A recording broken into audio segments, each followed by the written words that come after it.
नमस्कार, जय जगन्नाथ। बिजु जनता दलर ए मीडिया मंच रे उपस्थित दलर राज्यसभा सांसद श्रीयुक्त मानस मंगराज महोदय, मोर गुरुजन ब्रह्मपुर सांसद श्रीयुक्त चंद्रशेखर साहू महोदय, आमर ब्रह्मपुर विधायक श्रीयुक्त विक्रम पंडा महोदय, राज्यसभा सांसद और बंधु डॉक्टर सस्मित पात्र महोदय एवं ए मंच रे सहयोग करुवा media spokesperson doctor Priyabrata Majhi महोदय। बंधुगण, गोटे लंबा समय पर 23 वर्षर राजनैतिक गस्त पर आज गोटे नुआ अध्याय मोर जीवन राजनीतिक जीवन रे आरंभ होगा जाऊँगी। मु गोटे नुआ परिवार को आसी, जो परिवार सहित मोर परिवार रो बहु दशंधि धरी संपर्क से कथा सांसद चंद्रशेखर साहू कही सारी।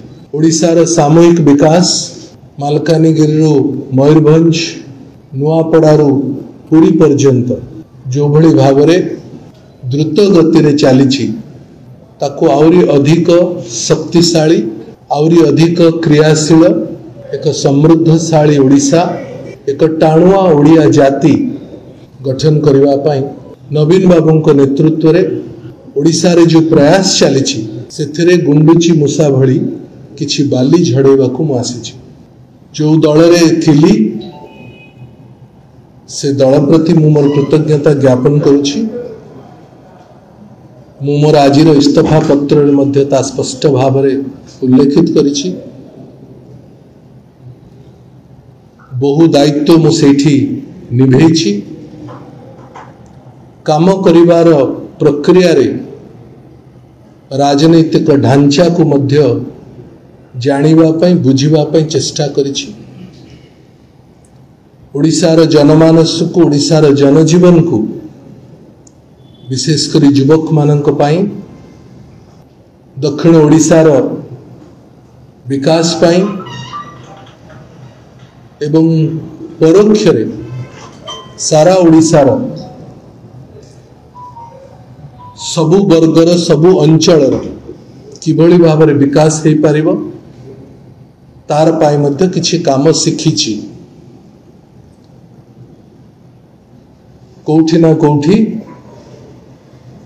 विगत किछि दिन धरी मन बुझिला नहीं, मन मानिला नहीं। तेणु परिवर्तन करने को बाध्य हेलु। गोटे नुआ सुजोग आसीची। ए सुजोग को ओडिशार विकास काम रे लगेवा, साधारण लोकंक जनजीवन को आउरी शक्तिशाली करिवारे जहा जहा आवश्यकता हब ताहा करिवा। भारतीय जनता पार्टी ओडिशा प्रदेश एवं भारतीय जनता पार्टी सारा देशर पार्टी भितरे आकाश पाताल रो फरक हो जाइछि। किछि दिन हलाणी कि गोटे दुईटी अलगा अलगा दल हो जाइछि। मु जो दल रे थिली ता भारतीय जनता पार्टी राष्ट्रीय दल थिला। जो दल छाड़िली से दल से ढांचार विच्युत होइछि बोली छाड़िबा को बाध्य हेले। अब विशेष किछि कथा न कही आज ए शुभ दिन रे प्रभु जगन्नाथर आशीर्वाद नहीं नुआ दलर नुआ परिवार वर्गंकर सहित मिसी ओडिशार काम रे जो माने लागि छंती सेथिरे आउ किछि काम अधिक ताको क्रियाशील करबा पे मु मोर समस्त चेष्टा करिबी। ओडिशार जनजीवन को नवीन बाबूंकर नेतृत्व को बिजु जनता दल को शंख चिन्ह को आउरी अधिक व्यापक करबा पई समस्त चेष्टा करिबी।